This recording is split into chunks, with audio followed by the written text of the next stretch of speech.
Hi. Hi. Hello.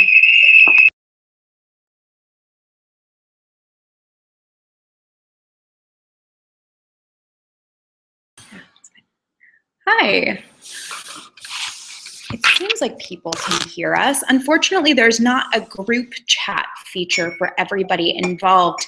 But if you want to take a moment, we're going to start in a few minutes. People are trickling in. We're going to start about just before 12:35. If you want to just put in the Q&A, which will be used traditionally at the end, just put your name and where you're dialing in from, whether that's a particular country or organization, whatever you want to share. I'm going to turn on our camera and say hello to you. Let's see.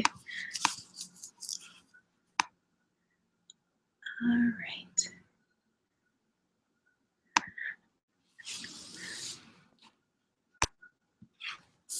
Can you guys see us? It looks like you can. You should be able to see two of us. I'm going to check in the Q&A. Are we showing up dark for someone? Awesome. Are we showing up dark? I don't think so. And if you guys have any challenges, like you can't see us, you can use the question and answer, which is on the left-hand bar. It says Q&A. Or you can email me directly if you're having problems with that, and I'll make sure to share to you. Oh, there you go. Got Kathy Lee in New York.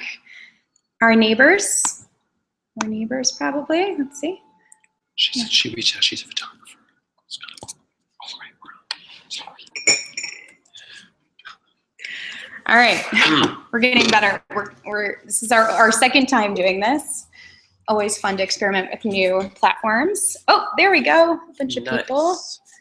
Dina, we got 30 people. All right, we'll wait 2 more minutes and get some hellos from people. For those who are just logging in, if you want to quickly say in the Q&A section, which if you hover over the left-hand bar, you'll see the Q&A section. Just use this for a second as chat and just say who you are and where you're calling in from. We do have your RSVPs, but I know that plans change, so it's nice to get a sense of who's in our virtual room. Oh, we got some London, UK folks, Chicago. I have some affinity for that. Colombia, Canada, LA. Design for America, good work. Awesome. Trevor, you can come sit by us. There's 3 of us here. We don't want to hide from you, so we'll get a little hello.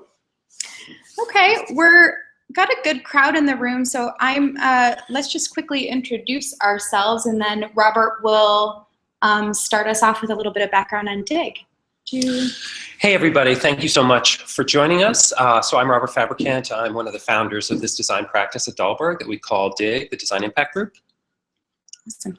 And I'm Melanie, and I am a design strategist, senior design strategist, and help lead projects here at DIG. I come originally from education design work and placemaking work. Great, my name is Trevor, and I'm a design manager here with DIG. Previously, I worked in international development and also at the intersection of design. Awesome. Cool.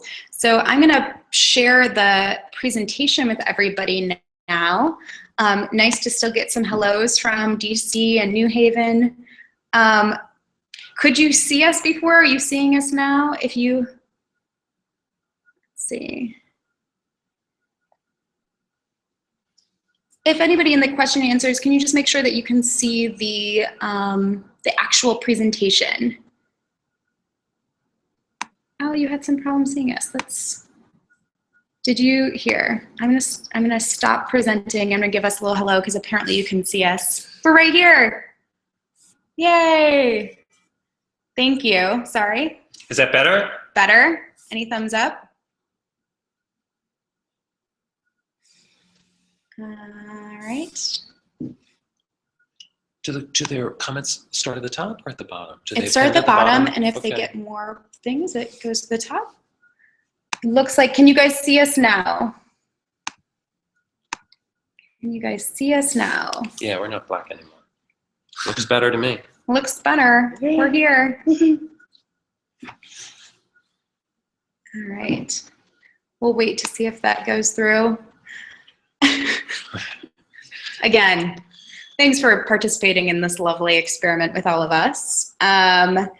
We are going to share, we're going to get started, and we'll go back to our lovely faces later on.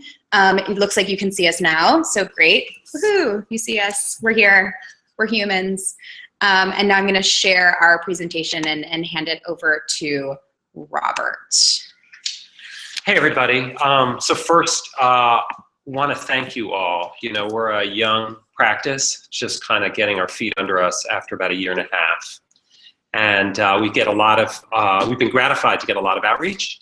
And it's taken us a little while to figure out the best way to sort of catalyze and coordinate in a more effective way how we kind of respond and build a community around our work. And so appreciate your patience. I know people on this call may have reached out to us a few times over the last 6 months or a year. And like I said, we're a small group. So, you know, this is a big first step for us in figuring out how we can kind of respond on a regular basis and connect with people. You know, at the end of the day, we are a small team, but I think we've put together some fantastic kind of talent and creativity, and we're constantly looking to find the right people to bring in to help grow our team as we evolve into more of a global practice. And so these conversations and connecting with people like you is super critical. We had a great experience. For those of you who are interested in some of the intern opportunities, Melanie, sitting next to me, started as an intern with us in March of last year, and has transitioned into a full-time role. Trevor started working with us, who's here on a part-time basis. So we are using these opportunities to really connect with and bring in some of the folks that are our core members of our team. So again, thank you. Thanks for your patience, both in the follow-up and in joining this discussion.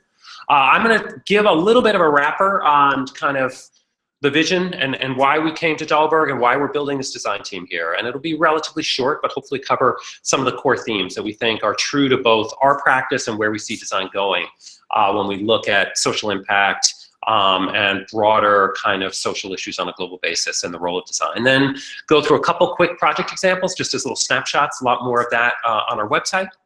And along the way, try and pick up what I think are gonna be some of the questions we've been hearing from people. And then a little bit about kind of how we're looking at kind of bringing additional folks in and what it might feel like and be like to work with us. So hopefully that takes about a half hour, and then we got 15, 20 minutes for Q&A. I'll be jumping out maybe before the end of that, but Melanie and Trevor can kind of pick things up. So that's our kind of run. Let me get started and hopefully give you kind of some of the top line talking points. As some of you may know, I was at a firm called Frog for about 13 years, and with my partner Ravi, who led the last one of these Hangouts, we really put a lot of thought into how we could take what we were learning about working and partnering with public sector and civic society type organizations, and how we could, and particularly in emerging markets, how we could translate it into an environment in which it could really be the centerpiece of our work. And so that informed a lot of the ideas that I'll be just touching on now in terms of explaining a little bit of kind of where we're coming from. So, you know, we really believe that there's a strong need and desire to shift the conversation in a fundamental way, from very top-down and analytic approaches to trying to create value and meaningfully impact people's lives to something that's much more participatory. At the same time, we also feel quite strongly that some of the key levers to make that shift don't just come up from conversations with people and communities kind of directly in situations and in contexts of need. Some of those conversations and some of those shifts have to really happen deep within the organizations we partner with. So we're trying to achieve that balance both within our group and by partnering and being embedded at Dalberg, where we can bring that immersive participatory approach, but bring a more rigorous systems lens to what we do and to how we look at change and impact. And so having been familiar with Dalberg for close to 5-6 years, We saw a complementary spirit in terms of the passion and curiosity, and in some ways the youth and the global diversity of the firm. The firm is remarkable in its footprint for a firm its size, with a significant majority of the staff in Africa and Asia. And lots of small, nimble offices, both formal ones that are on our map and informal ones popping up. So that part is really fantastic. It's also, you know, a significant majority female and significant, even at the leadership level, diversity, both culturally and gender-wise. So it's a very rich and diverse environment in which there's a lot of passion and a lot of commitment. And we saw an ability to sort of channel some of that energy towards not just the sort of core analysis of problems and the strategic framing and the focus on broad decision-making around investment policy, all that stuff, but to get people's hands a bit dirtier. And the response internally has been great, so we're constantly, in a sense, recruiting from the internal staff and also trying to bring in folks for whom this hybrid environment is a really good fit. Awesome. Oh, 1 second. If anybody is having problems seeing the presentation, it should be the one that's shared. I just wanted to double check. So here's the reach of the offices and studios. Yeah, so part of what this has allowed us to do, given the footprint of the firm, is within it, these are sort of some of the stats from our first year, work on a broad range of projects across a broad range of cultures and environments, and partner with local teams, local staff, leverage networks of kind of trust, both within the organizations and clients we work with, as well as in the communities we work in. And, you know, our fundamental belief and the strong bias of the firm in bringing us in is not to build a design team in New York or San Francisco or London, but to really grow and scale and build design capacity in Dalberg offices, reach out and find design talent in the markets and communities we're working in. And so the first step was really for us building out a Nairobi team of 3 people, which has been a huge help to us because we do a significant amount of work in East Africa. We'll be talking about an example of that soon. As well as now focusing, as some of you may know, if you're on the call for this reason, focusing next on building out an India presence. And we're really committed in our second year, which is in May, to have kind of this global footprint roughly in place. That said, our teams travel and work in many, many, many different markets. So even with that footprint, there's a lot of variety in terms of where we work and who we partner with. So philosophically, you know, one of the things we talk to our clients about is the fact that there's a set of skills that have come out of largely the private sector kind of model of design that are very focused on kind of trying to get at a very narrow set of unmet needs. And we are trying to help our clients and the organizations we work with see that there's a parallel kind of opportunity where we are dealing with markets in which needs and behaviors, how people are going to react, what is shaping and influencing kind of the choices they make is in many cases much less well known. And so the same set of tools and approaches to us feel equally relevant, whether you're trying to get to a very competitive market or you're trying to reach a highly underserved market.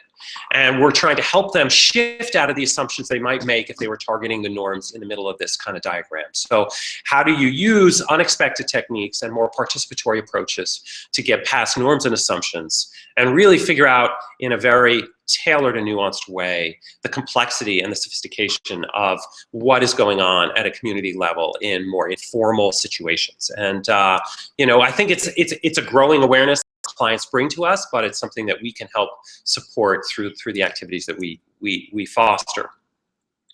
And as an example, you'll see this quote from Melinda Gates. You know, it's certainly been a high point, I think, for the design community to have her come out in front and speak to not just the broad value of human-centered design in terms of delivering impact, but the ways in which it fills gaps. And if we break this down a little bit, you know, and think about what she's getting at, there are a couple key components that to us are fundamental to how we think about our work and the way in which we both engage in some of the projects and partnerships we collaborate on, as well as how we communicate the value. And the first is that, you know, we constantly feel like for the various organizations, individuals, communities that we're working with, that there's no replacement for really seeing through their eyes. So this is an image from Zambia from some work we did on the public health side. And it was interesting to note and important to realize that, you know, when we were looking at working with women and mothers in this community, that, you know, in this case, we were stepping outside a clinic and there were 2 bathrooms and one was labeled men and one was labeled mothers. And it tells you a lot about the cultural frame of the discussion and the set of relationships that are going to drive any potential solution. So how do we bring that to decision makers? How do we surface and work with communities to make sure that that baseline understanding is kind of driving any further sort of decision making that might happen as we look at different kinds of solutions and opportunities. The second is thinking holistically about needs. So we've worked with a lot of organizations that are very tightly scripted and stakeholders that are thinking about very specific sets of focused kind of impact that they're trying to achieve or issues that they care about. And one of the things we find is that so much gets lost when you're not thinking more holistically about how these fit together into people's lives. And that immersive approach that many of you are probably familiar with from your exposure to design helps us bring that circle back together and helps different stakeholders in an organization understand that for a person, whether it's an individual, you know, mother, whether it's somebody who's a decision maker in a health system, that they're thinking about a whole set of influences and experiences in their lives, not within these separate categories. So it's a fundamental value that we try and bring, which is to sort of bring those pieces back together and provide a holistic perspective. And that opens up different senses of where the opportunities might be. And the third thing is really how do you take that into account? So working with big organizations to look at how you bring that perspective, not just into specific program design and products and services, but how do you really influence broad questions around a portfolio and a broad strategy. And that's where we feel like, particularly being part of a firm like Dalberg, we have the chance to have feet in both those camps. And that's been one of the most exciting parts of the work we do here. So what does that process look like? You know, on a weekly basis, we have teams working in a very participatory way at all levels of kind of the ecosystems that we work in, whether it's, you know, financial inclusion, health, education, employment. You know, we have the opportunity to run workshops and engage with very senior decision makers, with the opportunity to bring together, mix together organizations of different types to prototype and test new solutions. We have the opportunities to work directly with individuals and in communities. And, you know, we do a very broad and iterative mix, improvising a lot around how we bring those folks together in creative processes. And honestly, we try and make it something that's fun, that's playful, that brings a different spirit than the sort of seriousness that I would say most of the stakeholders assume that we should, you know, and bring as their normal disposition. So we get a little bit of license to add a little, I think, more play and a little bit more creativity. It's amazing when you create that permission and bring people together, how much you can unlock in the way that people think, aspire, believe, and hope that their world and their experiences can be improved. So it's a very fun process. It's a messy one. Our time is intense, whether it's running workshops in Vietnam with entire industry sectors, or whether it's, you know, being deeply embedded with small communities in West Africa to look at issues around employment or finance. So our team members are highly adaptable, and the configurations that we work in are very flexible as we look at how to work at a senior level and a grassroots level. So question we get a lot is kind of how do we intersect with other parts of Dalberg? In the end of the day, one of the things that we love about the practice we're building is that we are constantly refactoring the ways in which we collaborate with the firm. And so what does that mean? It means there's a passionate group of people within the consulting group itself, individuals who are constantly bombarding us with the interest to work on our projects. And most of the teams we take to work deep in communities involve folks with a design skill set and folks who are coming from a more traditional consulting background. But they have much more, they may have much more local knowledge and local and cultural familiarity with the communities we're working with, so it's a constant remix at the team level. And then at a more senior level, we're constantly working with the partners to help build the right expectations and increase the value of the design we bring to the table. And we think that's one of the critical areas where we think the design community still has huge progress to make. It's great to be now included in a lot of conversations and to see human-centered design as a, as a complementary set of activities. But it tends to come later in the process when folks are trying to test and improve the sort of viability and the engagement with existing programs, or when they're targeting specific products and services. So we're partnering with clients, with the partners at the firm a lot to sort of migrate into those earlier conversations where we're shaping strategy and we're introducing and proving the value of iterative approaches and participatory approaches at more fundamental points in strategic decision making. And that's really where we feel like we're breaking some new ground. I would say even on an organic level, what's kind of fun is just the way we cross-pollinate every day with a lot of our colleagues. Changing the way that office culture feels, injecting creativity into otherwise more formalized stakeholder processes by doing ad hoc consulting with groups who are doing workshops in other places. And I think as an intern, to speak to those on the call who are interested in that, you can play a really cool role in that intersection, even in a formal way on projects, or in the Dalberg internship program, or in an informal way in the way we just cross-pollinate. We helped redo the entire office here in the New York space to make it more flexible. So it's really cool to see how that cross-pollination works as well. Yeah, it definitely has been really gratifying, and it means that we're continuing to look to grow within the footprint of the firm. And every designer that works with us, from interns up to me and Ravi, is really an ambassador to the rest of the staff in terms of both living up to some of their expectations in terms of the kind of creativity they're looking for, and engaging them with a language and a mode of communication that's humble and thoughtful in the way that we're trying to learn from so much of the experience and expertise around us. So let's take a quick look at some examples of work. Our portfolio is very diverse. We've done, upwards of 25, 30 projects, and some are light touch, where we're really embedding ourselves within a broader dynamic that the firm is running with some clients or organizations, and other are cases where we're really shaping the project from start to finish. So one type of work we do pretty regularly follows a very sort of, I would say, straight line design process, where we're working with an organization. In this case, it's a social enterprise in Senegal. And our role is really to start with some immersive work to get at some key insights around their market and the products and services that'll satisfy the different needs in that market, understand needs and behavior, model out personas, and then based on that, help them prototype and refine their offering. And in this case, we started working with Myagro, funded by the World Bank, and did a 3-month process that involved one stage of very immersive participatory work, and then another stage of prototyping and iteration, with some critical workshops in the middle to align around a new kind of set of offerings. And in that sense, it's a very much the spine of the project is the design process, as you probably are all a bit familiar with.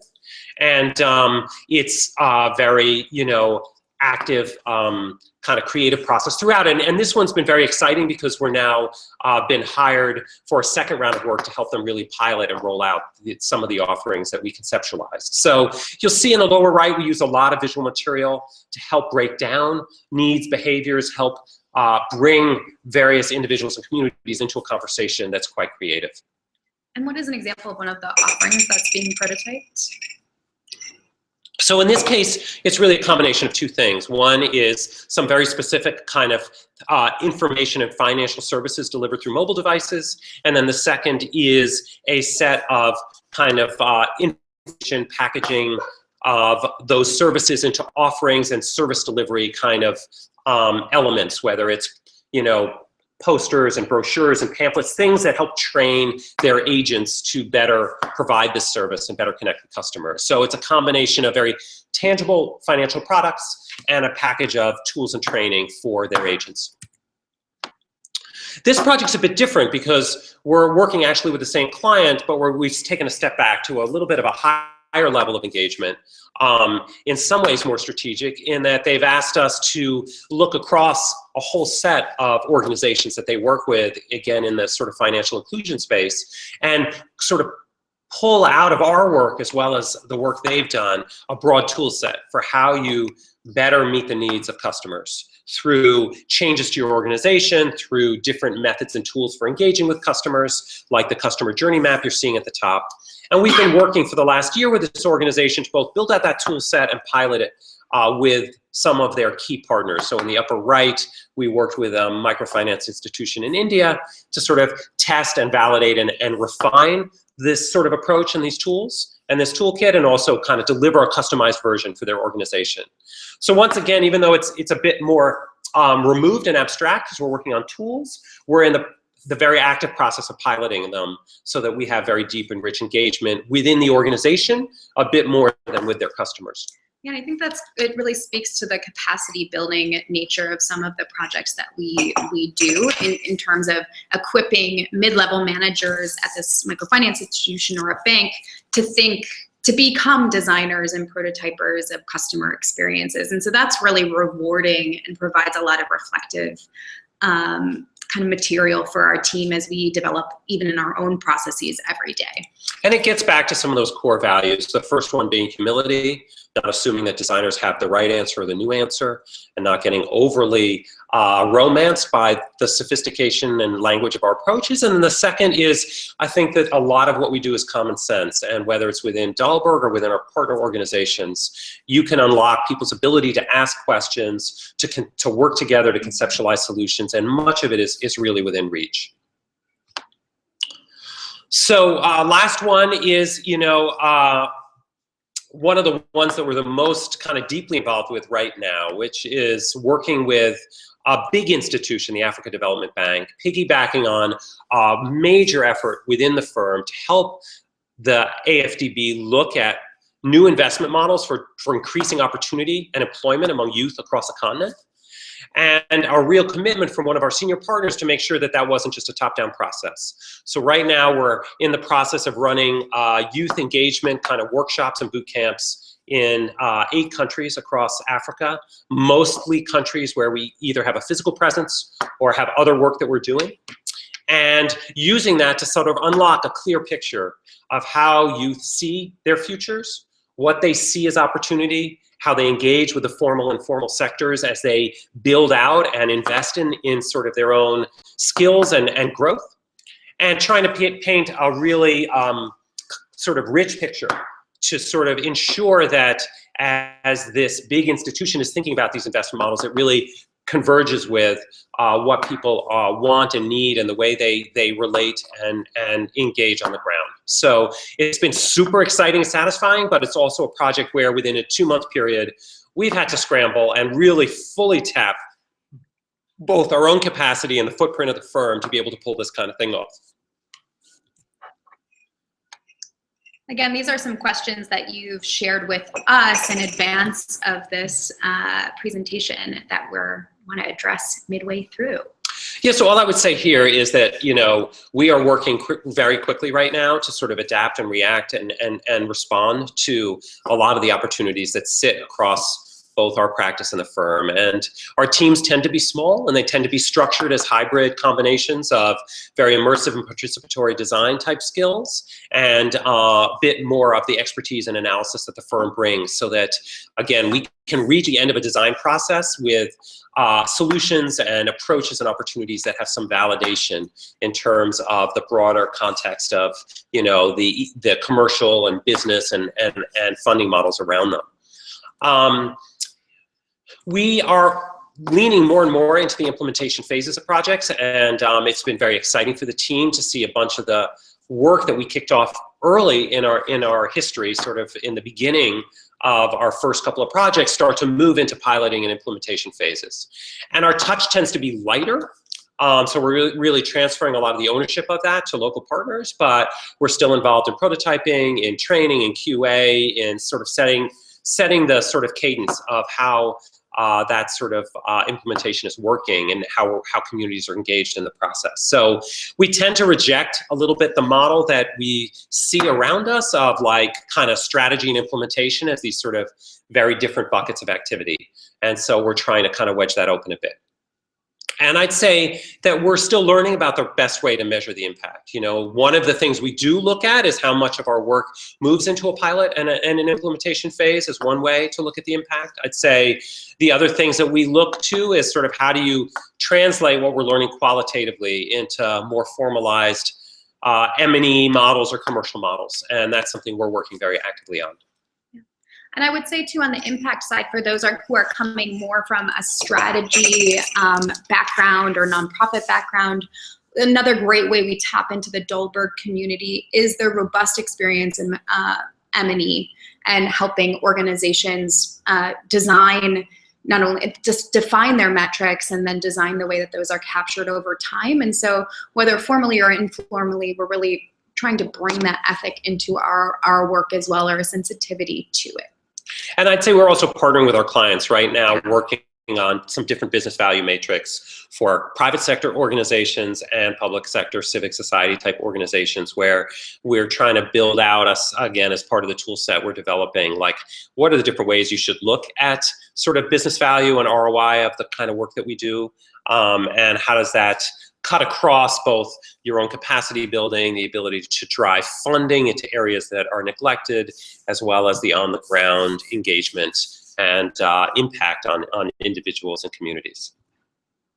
All right, I think we're in the home stretch. We are in the home stretch. So we are growing quickly and conservatively sort of at the same time. And because we're such a new practice and we're working in a very hybrid space, we tend to look at growth largely through working with people in a practical sense on some projects and making sure that they understand how we're working and they can adapt well to both the environment we're working in and the type of work we do. So that means that internships and other things are really critical for us to get exposed to talent and to broaden the diversity of the types of people we work with, both geographically and in terms of skill set. And this is another intern from last summer who is in New York and now in our Nairobi office, Kristen, who came from a graduate program and ended up joining the team. Yeah. So here's a little bit of us being goofy. And to date, we've had 4 interns, and they're all working with us on a permanent or semi-permanent basis now. So it's been really fantastic. Yeah, this gives you a little feel. You know, we're a pretty young team. This is 9 out of 12 of us, and we, you know, again, we take a lot of pleasure, particularly when we get together, in making sure that people are having the space to reflect, to enjoy, and have some fun.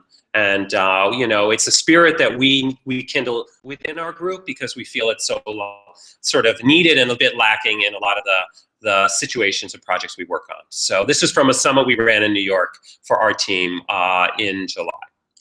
And some of you have asked, and in our job description, we do say not only the qualifications or hard skills that might be needed in some of these positions, but also some of the mindsets and dispositions of our group. And Robert spoke to humility earlier, but I think whether someone's a technical designer or more on the strategy or research side, I think what connects us is this creative and rigorous problem solving, gritty and down to earth people who are really flexible and they think by doing, again, down to earth and willing to roll up their sleeves.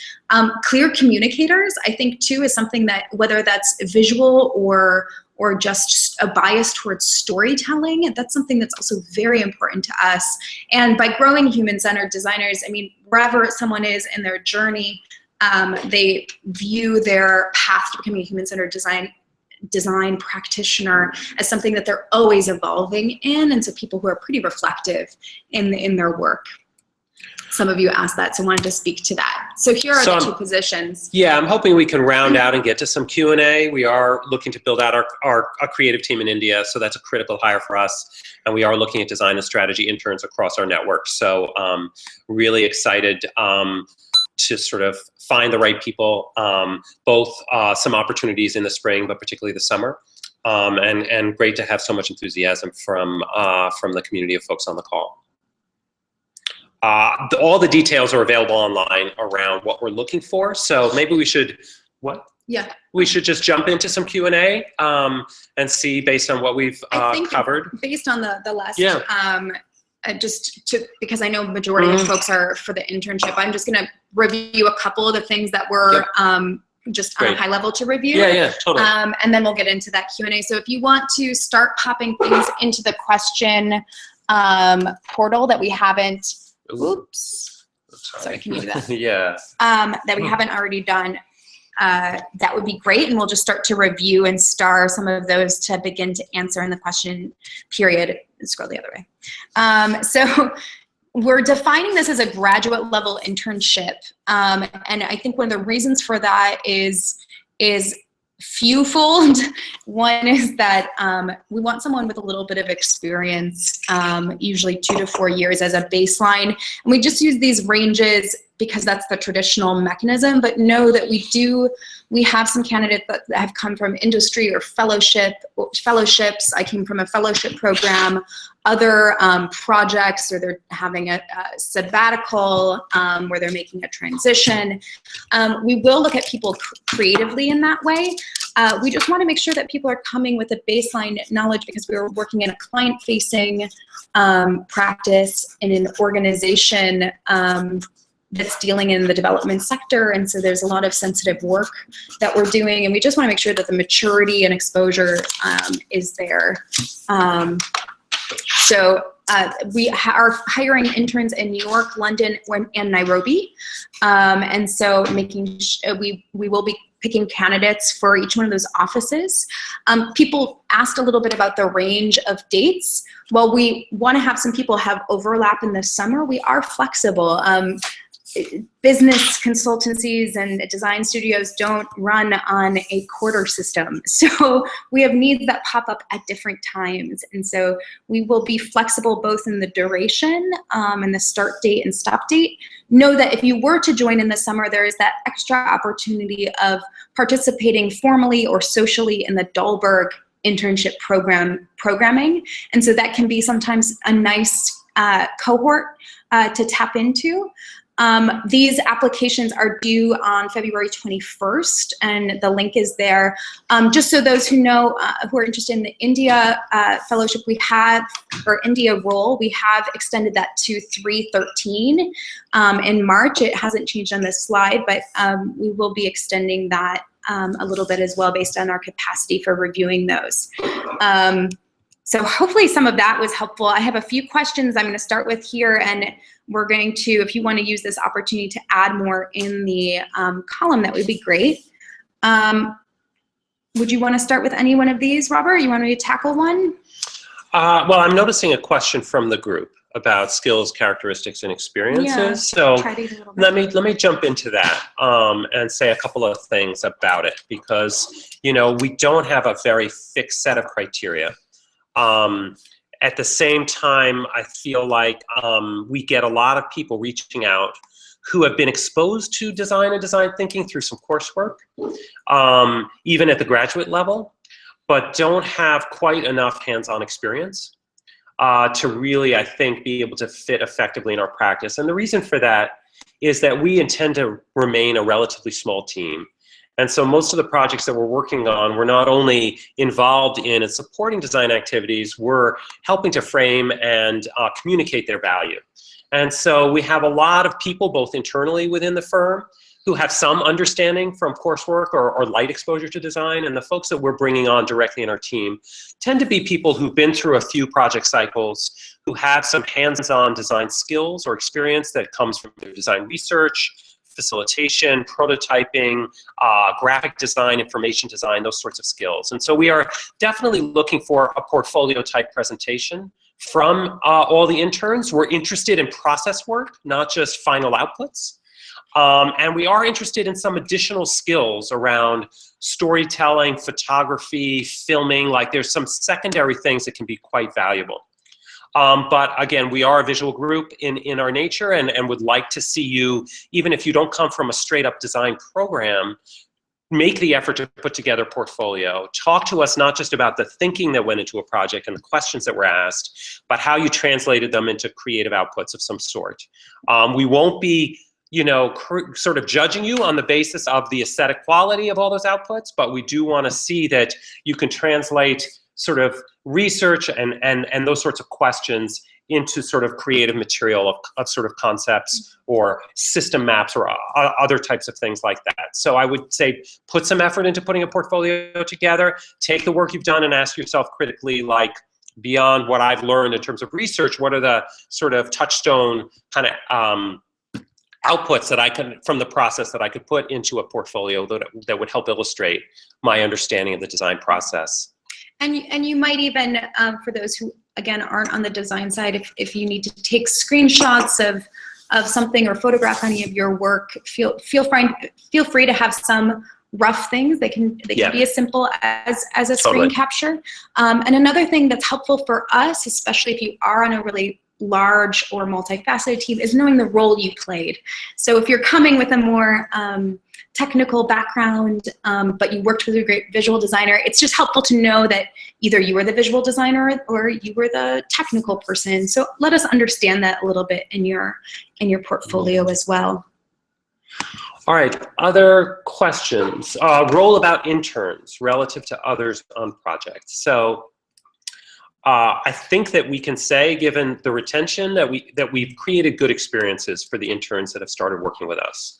The team hugely appreciates having those added skills and also the energy and passion that that group of interns has brought to our work. So it's definitely a role in which you will be engaged a lot, typically, in client work, and have the opportunity to be quite active team members.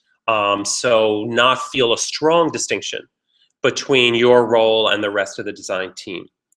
I will say that when we look at our general portfolio, it's more frequent that interns are hopping between projects. And so you probably have to work a little bit harder to get the mentoring and the feedback that you need, because you may be moving across a few things over the course of a few months that you're here. There's definitely the potential, for example, you know, we had an intern who was working here with us in New York and helping out on some projects that involved looking at more of the sort of strategic role of design within a couple of organizations. And we knew she really wanted to have a more hands-on experience, so we flew her out for a Nairobi workshop. So in addition to some of the broad, kind of deep immersive work we do, we really want to make sure that everyone's having a nice range of experiences. And because we do so many kind of design labs and workshops on a frequent basis in so many places, it's one way that we can take someone who's involved in a longer cycle project and drop them into something that's quite rapid and iterative, and that might get them to, you know, India or Nigeria or someplace where they're really curious to sort of have some more hands-on experience. And in terms of the role interns play, it took me a couple of weeks even to realize, when I started here, to realize who are the interns and full-time designers. So they do become, you know, integral parts of the team and embedded, and are driving a lot of both the process and the delivery.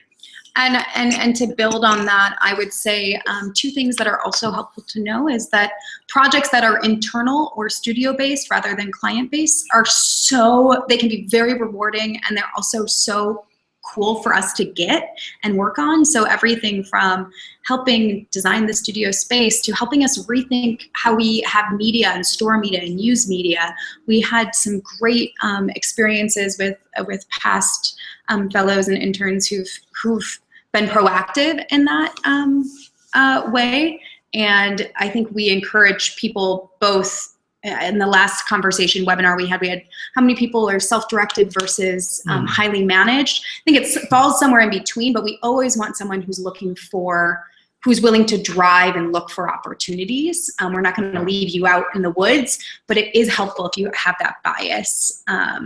And at the beginning of the internship, we will sit down and kind of talk about your goals and how we might accomplish those, whether those are formally or just by connecting you with, you know, a really great person for lunch. So we hope to play a role in your growth in that way. One of the aspects of DIG also that I love is, even though we're embedded and definitely part of the Dalberg family, we're still young. We're a young studio, and so there is a startup atmosphere. And so if you do have initiative, there's always more work that needs to be done. And even in a very short amount of time, you could shape DIG in its own direction and have a lasting impact on the direction the studio takes. And everyone that's passed through here or still works here is like co-author of DIG.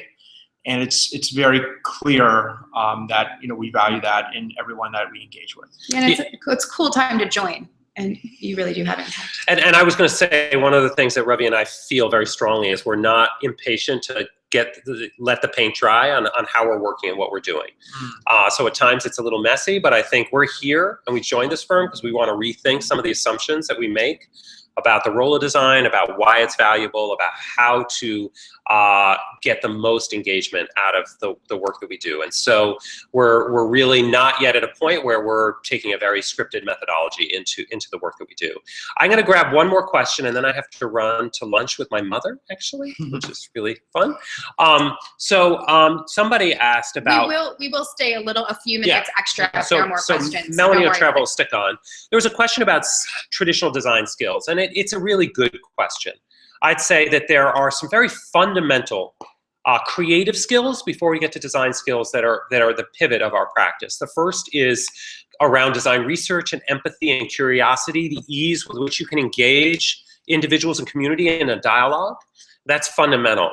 And that transitions into fundamental skills in collaboration and helping to, we take interns and we'll be running a workshop and we'll have 5 breakout groups, and I'll have an intern running a breakout group with very senior stakeholders. So how do you get them talking and creating together? And then synthesis. How do you start to put the pieces together? And no matter what your visual fluency is, how can you help us sketch out a better understanding of a concept and ecosystem? I'd say those are the fundamental creative skills.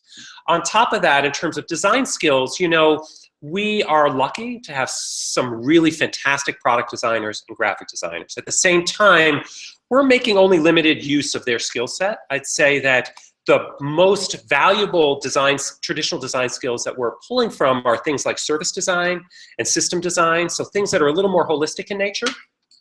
That said, if you come in and you're a fantastic information designer, if you come in and you're really fantastic animator, like those are skills we will pick up and drop into our projects and add a huge amount of extra value.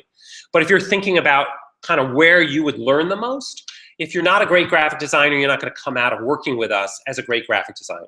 If you're not a great product designer, you won't come out of this experience as a great product designer. But you will learn a lot about information design, service design, systems design, interaction design, those sorts of things, as well as things like design research and sort of workshop and collaboration and facilitation, those sorts of things.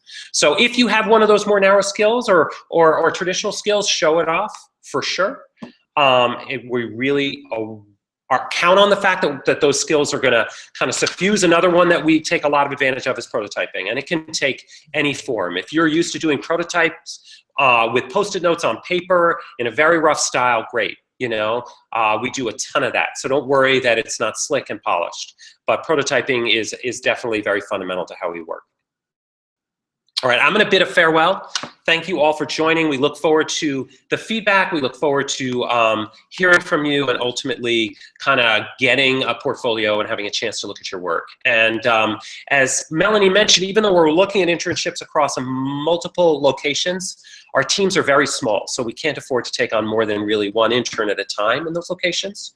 So we are going to be pretty selective, but it is a rolling process. And if for some reason we don't end up with the right fit with you for the spring or the summer, stay on a radar, and there may be opportunities down the road. So thanks everyone, and look forward to hearing from you all soon.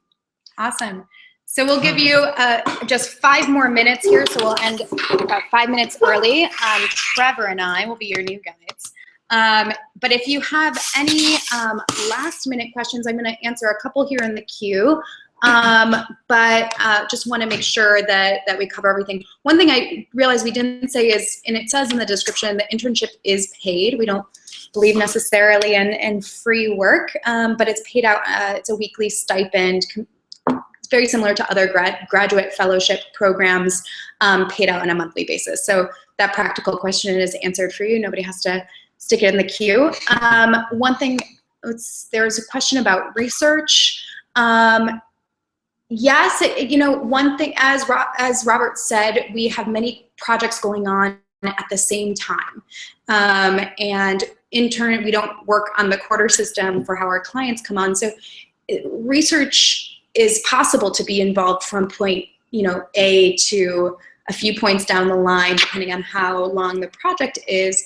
But we would have to be really careful about the timing if that was a priority for you, to make sure that you start off with that project. Sometimes you'll start the first couple weeks just getting a taste test of some of the different work, and then we'll put you and staff you on one project. But it depends, again, on the timing, your goals, the current staffing needs, and we have to do it that way for just to be sensitive to this kind of agile studio environment that we're in. So let's see. Do you see any questions here, Trevor, that you want to grab? Quick, easy one. Are you accepting international applicants for strategy interns? Most certainly, yes. Yes. We just want to make sure that if you are working from our New York office or our London office, that you have the ability to travel. So make sure that you have the proper visa, and make sure that you do have a valid passport or card that allows you to travel between boundaries. If you are in Nairobi, you will, as long as you can travel regionally, that's fine. I'll also take the question, can you speak what the day-to-day of the India role would look like? It's a good question. I think the job description kind of describes what the overall role is, but what the day-to-day would look like is going to vary quite a bit. We're really looking for an anchor to build out our studio in India. They'll be deeply embedded with our Dalberg strategy consultants there, but we're looking for someone that can both lead and manage project engagements, advocate internally within Dalberg for building design capacity, as well as lead some business development efforts, developing relationships with foundations, multilaterals, corporate clients within the subcontinent. So day-to-day is going to vary. You'll be working both within India and within the region, so sometimes managing workshops, managing projects, sometimes meeting with clients, sometimes deeply embedded with Dalberg strategy work. So I would say it varies, but the only kind of through line with it is it's a lot of responsibility. It's going to be a self-directed role, but ultimately we have a very fulfilling role because you're going to be building the culture of DIG within India and co-authoring that journey. Yeah, and just so you don't get scared, sometimes some of you probably but nipping at the bit at that type of entrepreneurial activity, and indeed it is very entrepreneurial, but you will be based within a Dalberg studio in Mumbai or potentially Delhi, and so you will be able to lean into those robust offices for support, and they are very eager and excited with a good collection of design-minded strategists who would love to collaborate, and we are always in conversation on Slack and our weekly calls with our peers and Robert and Ravi, and so you will be definitely with a team there to support you, if not always physically supporting you in place, but also virtually. See, our colleague was just looking for me. I also want to mention that anecdotally, while I think our studio in New York is very fun, it's well known within Dalberg that the India offices are the most fun. So I've heard good things about Nairobi too. Yeah. I mean, I'm just saying. Let's just end with this question because it's really, I think, it's reflective. It's reflective on our personal experiences. Trevor, do you want to say a few words? Sure. So the question is, they lack the experience but possess. No, this one. Oh, sorry. Can you elaborate on your experiences and background before coming to DIG and how it has helped you succeed? Well, I think everyone is coming with a different background, on our team, whether within design or outside of design. My background is actually in international development.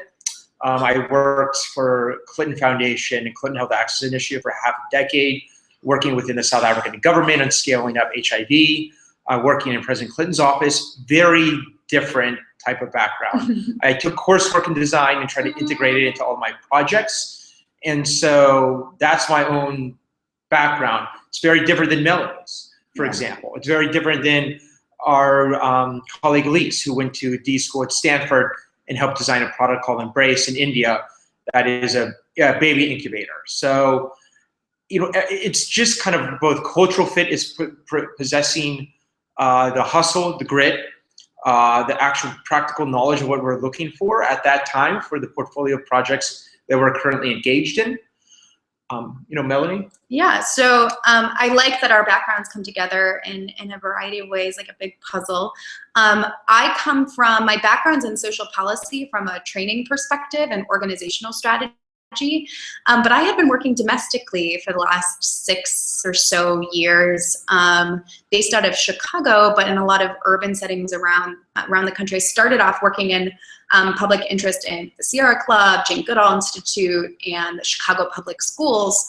And then for the next 5 years was in design practices, architecture and urban planning practices, leading education design work. And so I come with a deep knowledge about education, cities, the role of place in design and place in services and experiences, but wanted to make sure that I was transitioning to a wider range of geographies, sectors, and design disciplines that tapped more into my organizational and system strategy background, as well as service design background. So, or service design interest and growing and evolving. So even though I didn't come from a development space, I think I can speak to that story of, because I was into facilitation, I had some deep knowledge in other sectors and had a lot of experiences starting up design studios within other firms.